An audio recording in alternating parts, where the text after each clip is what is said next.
Hai teman-teman, pada kesempatan kali ini, saya akan menyampaikan isi kandungan Quran Surah Al-Baqarah ayat 183-185 yang menjadi dasar perintah puasa. Berikut ini bunyi bacaan Quran Surah Al-Baqarah ayat 183-185.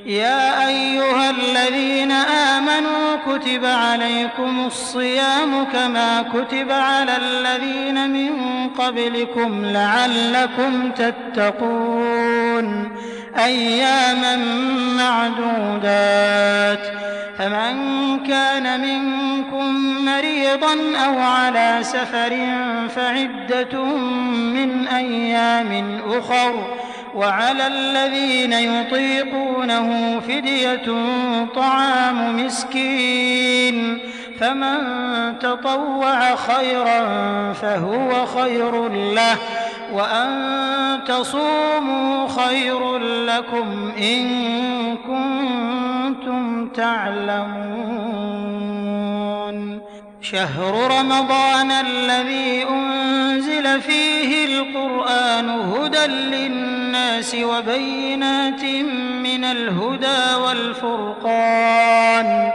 فمن شهد منكم الشهر فليصمه ومن كان مريضا أو على سفر فعدة من أيام أخر يريد الله بكم اليسر ولا يريد بكم العسر ولتكملوا العدة ولتكبروا الله على ما هداكم ولعلكم تشكرون.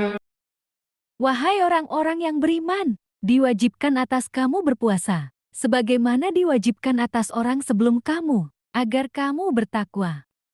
Yaitu beberapa hari tertentu, maka barang siapa di antara kamu sakit, atau dalam perjalanan lalu tidak berpuasa, maka wajib mengganti sebanyak hari yang dia tidak berpuasa itu pada hari-hari yang lain. Dan bagi orang yang berat menjalankannya, maka wajib membayar fidyah, yaitu memberi makan seorang miskin. Tetapi barang siapa dengan kerelaan hati mengerjakan kebajikan, maka itu lebih baik baginya, dan puasamu itu lebih baik bagimu. Jika kamu mengetahui, bulan Ramadan adalah bulan yang di dalamnya diturunkan Al-Quran sebagai petunjuk bagi manusia, dan penjelasan mengenai petunjuk itu, dan pembeda antara yang benar dan yang batil. Karena itu, barang siapa di antara kamu mendapati bulan itu, maka berpuasalah. Dan barang siapa sakit atau dalam perjalanan, dia tidak berpuasa, maka wajib menggantinya sebanyak hari yang ditinggalkannya pada hari-hari yang lain. Allah menghendaki kemudahan bagimu dan tidak menghendaki kesukaran bagimu. Hendaklah kamu mencukupkan bilangannya dan mengagungkan Allah atas petunjuknya yang diberikan kepadamu, agar kamu bersyukur. Selanjutnya saya akan menjelaskan tajwid Quran Surah Al-Baqarah ayat 183-185. Pertama, hukumnya mad jais munfasil berhutang, karena huruf mad bertemu hamzah di kata lain, dibaca panjang 2, 4, atau 5 harakat. Kedua, hukumnya alif lam syamsiyah, karena huruf alif lam bertemu huruf syamsiyah yaitu lam. Ketiga, hukumnya mad asli atau mad tabii, karena huruf zal berharakat kasrah bertemu ya sukun, dan setelahnya tidak bertemu hamzah, sukun, waqaf, dan tasdid, dan cara membacanya panjang 2 harakat. Keempat, hukumnya mad badal, karena huruf mad bertemu hamzah dalam satu kata, akan tetapi posisi hamzah lebih dahulu dari huruf mad, dan cara membacanya panjang 2 harakat. Kelima, hukumnya mad asli atau mad tabii, karena huruf nun berharakat doma, bertemu wa sukun dan setelahnya tidak bertemu hamzah, sukun, waqaf, dan tasdid, dan cara membacanya panjang 2 harakat. Keenam, hukumnya mad lin, karena huruf ya sukun didahului oleh huruf lam berharokat fetah, dan dibacanya panjang 2 harakat. Ketujuh, hukumnya alif lam syamsiah, karena huruf alif lam bertemu huruf syamsiah yaitu sad, dibacanya masuk ke huruf sad. Kedelapan, hukumnya mad asli atau mad tabii, karena huruf ya berharakat fathah bertemu alif, dan setelahnya tidak bertemu hamzah, sukun, wakof, dan tasdid, dan cara membacanya panjang 2 harakat. Kesembilan, hukumnya mad asli atau mad tabii, karena huruf mim berharakat fathah bertemu alif, dan setelahnya tidak bertemu hamzah, sukun, dan tasdid, dan cara membacanya panjang 2 harokat. Kesepuluh, hukumnya alif lam syamsiah, karena huruf alif lam bertemu huruf syamsiah yaitu lam, dan dibaca idgham masuk ke huruf lam. Kesebelas, hukumnya mad asli atau mad tabii, karena huruf zal berharakat kasroh, bertemu ya sukun, dan setelahnya tidak bertemu hamzah, sukun, dan tasdid, dan cara membacanya panjang 2 harokat. Kedua belas, hukumnya ikhfa, karena huruf nun sukun bertemu huruf kof, dan cara membacanya samar-samar dengung, ming. Ketiga belas, hukumnya qalqalah sugro, karena huruf qalqalah ba berharokat sukun dan posisinya di tengah kalimat, dan cara membacanya dipantulkan secara ringan. Keempat belas, hukumnya idzhar syafawi, karena huruf mim sukun bertemu dengan huruf lam, dan dibaca dengan jelas.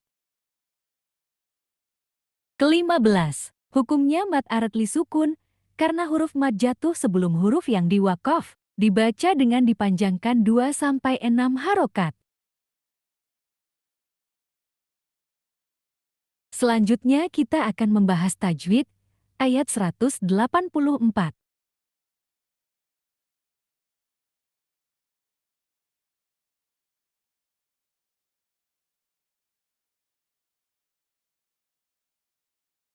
Pertama, mad asli atau mad tabii. Karena huruf ya berharokat fathah bertemu alif, dan setelahnya tidak sukun dan tasdid. Cara membacanya dipanjangkan 2 harokat. Kedua, idgham bigunnah, karena huruf mim berharokat fathah tanwin bertemu huruf mim bertasdid, dibaca dengan dengung. Ketiga, mad asli atau mad tabii, karena huruf dal berharakat domah bertemu waw sukun, dan setelahnya tidak bertemu hamzah dan tasdid. Cara membacanya dipanjangkan 2 harokat. Keempat, mad aratli sukun, karena huruf mad jatuh sebelum huruf yang diwakaf. Cara membacanya dengan dipanjangkan 2-6 harakat. Kelima, ikhfa, karena huruf nun sukun bertemu huruf kaf. Cara membacanya samar dengan dengung dan ditahan selama 3 harakat. Keenam, mad asli atau mad tabii, karena huruf kaf berharakat fathah, bertemu alif dan setelahnya tidak bertemu hamzah, sukun, dan tasdid. Cara membacanya panjang 2 harokat. Ketujuh, ikhfa, karena huruf nun sukun bertemu huruf kaf. Cara membacanya samar dengan dengung dan ditahan selama 3 harakat. Cara pengucapannya menjadi ming. Kedelapan, idgham mislain, karena huruf mim bersukun bertemu huruf mim. Dibaca masuk dengan dengung dan ditahan. Kesembilan, mad asli atau mad tabii, karena huruf rok berharakat kasroh bertemu ya sukun, dan setelahnya tidak bertemu hamzah dan tasdid. Cara membacanya panjang 2 harakat. Kesepuluh, idzhar, sebab huruf dot berharakat fathah tanwin bertemu huruf hamzah. Dibaca jelas tidak berdengung sama sekali. Kesebelas, mad lin, karena huruf waw sukun didahului oleh huruf hamzah berharokat fathah. Dibacanya panjang 2 harakat. Kedua belas, mad asli atau mad tabii, karena huruf lam berharakat fathah dan setelahnya tidak bertemu hamzah, sukun dan tasdid. Cara membacanya panjang 2 harakat. Ketiga belas, ikhfa, karena huruf rok berharakat kasroh tanwin bertemu huruf fa. Cara membacanya samar dengan dengung. Pada waktu mengucapkan huruf nun mati, sikap lidah dan bibir dipersiapkan menempati huruf fa.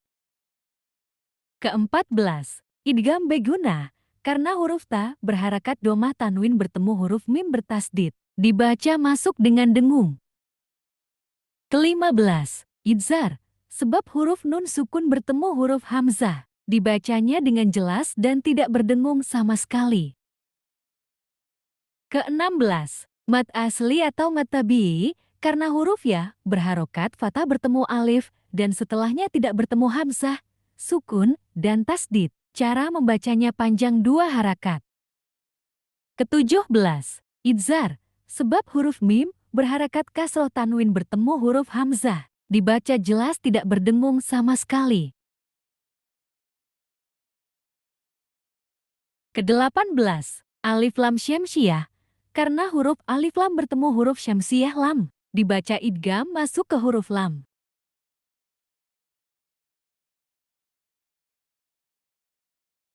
Ke-19.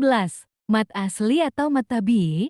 Karena huruf zal berharakat kasrah bertemu ya sukun dan setelahnya tidak bertemu hamzah, sukun, dan tasdid. Cara membacanya panjang 2 harokat.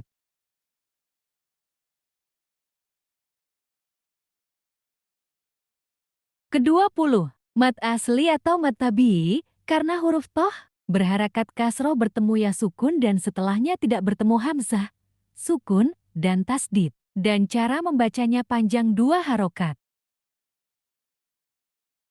Ke-21. Mad asli atau mad tabi'i. Karena huruf qaf berharakat domah bertemu wa sukun dan setelahnya tidak bertemu hamzah, sukun, dan tasdid. Dan cara membacanya panjang 2 harakat.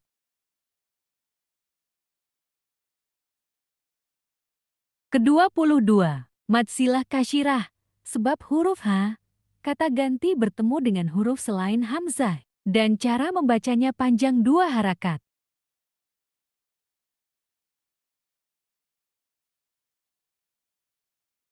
Ke-23. Qalqalah sugro. Karena huruf qalqalah dal berharakat sukun dan posisinya di tengah kalimat. Cara membacanya dipantulkan secara ringan.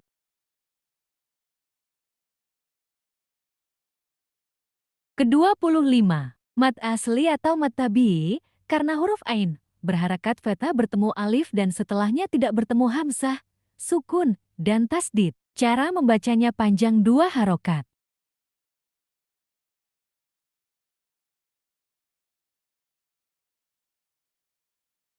Ke-26. Mad aretli sukun. Karena huruf mad jatuh sebelum huruf yang diwaqaf. Cara membacanya dengan dipanjangkan 2-6 harokat. Tetapi bila kita tidak berhenti setelah huruf nun berharakat kasroh tanwin, maka hukumnya menjadi mad tabi'i. Ke-27. Ikhfa.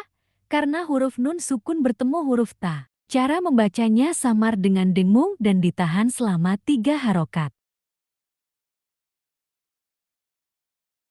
28. Matlin. Karena huruf ya sukun didahului oleh huruf hok berharokat fathah. Dibaca panjang 2 harakat.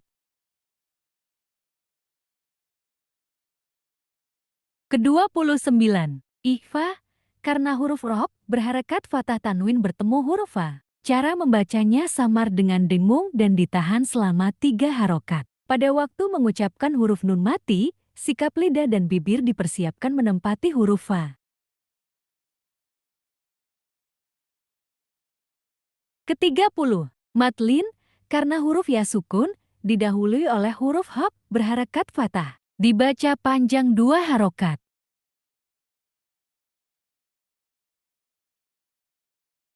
Ke-31. Idgham bila gunnah. Karena huruf rok berharakat domah tanwin bertemu huruf lam bertanda tasdid. Dibaca lebur tanpa dengung dan bunyi tanwin hilang. Ke-32. Mad silah kasyirah.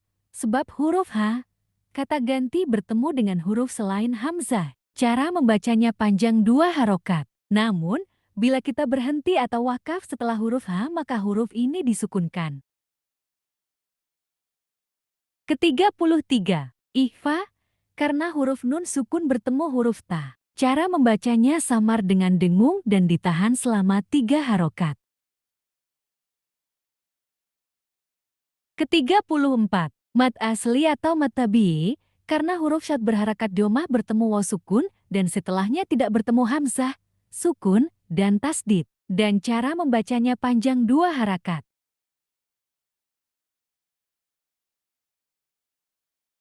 Ke-35. Mad asli atau mad tabi'i, karena huruf mim berharakat dhammah bertemu waw sukun dan setelahnya tidak bertemu hamzah, sukun, dan tasdid. Dan cara membacanya panjang 2 harakat. Dan yang terakhir, selanjutnya kita akan membahas ayat 185 secara singkat. Pertama, yang telah diberikan tanda garis warna ungu. Tajwidnya adalah mad tabi'i. Kedua, yang telah diberikan tanda garis warna hijau, tajwidnya adalah ikhfa. Ketiga, yang telah diberikan tanda garis warna kuning, tajwidnya adalah alif lam qamariyah. Keempat, yang telah diberikan tanda garis warna merah muda, tajwidnya adalah idgham bigunah.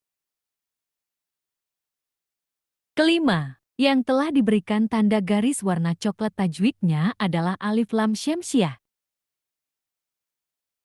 Keenam, yang telah diberikan tanda garis warna oranye, tajwidnya adalah idar. Ketujuh, yang telah diberikan tanda garis warna abu-abu, tajwidnya adalah madlin. Kedelapan, yang telah diberikan tanda lingkaran warna hijau, tajwidnya adalah mad jais munfasil. Kesembilan, yang telah diberikan tanda lingkaran warna kuning, tajwidnya adalah mad madal. Kesepuluh, yang telah diberikan tanda lingkaran warna merah, tajwidnya adalah idgham bila gunah. Kesebelas, yang telah diberikan tanda lingkaran warna merah muda, tajwidnya adalah gunah. Kedua belas, yang telah diberikan tanda lingkaran warna biru, tajwidnya adalah idhar safawi.